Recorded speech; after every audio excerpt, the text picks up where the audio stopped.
Heboh, seorang wanita berinisial Ketut JG didata sebagai pasien meninggal akibat COVID-19 padahal masih hidup.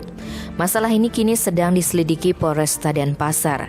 Kasat Reskrim Polresta Denpasar, Kompol Michael Huta Barat, dikonfirmasi Senin 6 September menerangkan masalah ini bermula kalau wanita yang tinggal di mes karyawan garmen di kawasan Padang Sambian Klot, Denpasar Barat itu menjalani tes antigen dalam rangka operasi penyakit di Rumah Sakit Bali Med pada tanggal 23 Agustus dengan hasil negatif. Kemudian dia kembali menjalani tes PCR di Rumah Sakit Ungaye pada 24 Agustus. Namun wanita itu terkonfirmasi positif COVID-19 keesokan harinya. Kemudian sang suami berinisial Madika juga dites dan dinyatakan positif pada 26 Agustus. Sehingga hari itu juga keduanya dijemput tim Satgas COVID Kota Denpasar untuk dilakukan isoter di Hotel Primebis Kuta Badung. Beberapa hari menjalani isoter, tepatnya pada Sabtu 4 September, JG dan suaminya dinyatakan sembuh dan memilih istirahat ke kampung halamannya di kawasan Sririt Buleleng pukul 11:30.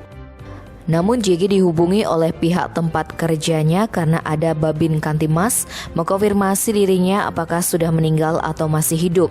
Karena berdasarkan data dari Dinas Kesehatan, JG dinyatakan meninggal. Tentu saja hal itu langsung ditepis oleh JG karena yang bersangkutan sedang beristirahat di kampung dan akan kembali bekerja hari Selasa 7 September. Atas laporan tersebut, Polresta Denpasar kemudian mengkonfirmasi ke operator Satgas COVID-19 Kota Denpasar. Pihaknya mendapat jawaban bahwa terjadi salah input data mengenai pasien terkonfirmasi COVID-19 atas nama Ketut JG. Seharusnya dinyatakan sembuh, namun dalam aplikasi NAR terinput meninggal yang dirilis pada 4 September. Operator Satgas COVID-19 Kota Denpasar pun langsung menghubungi operator pusat yang ada di Kemenkes RI untuk melakukan perubahan data. Namun Polresta Denpasar memanggil beberapa pejabat terkait masalah ini. Tim Bali Express melaporkan.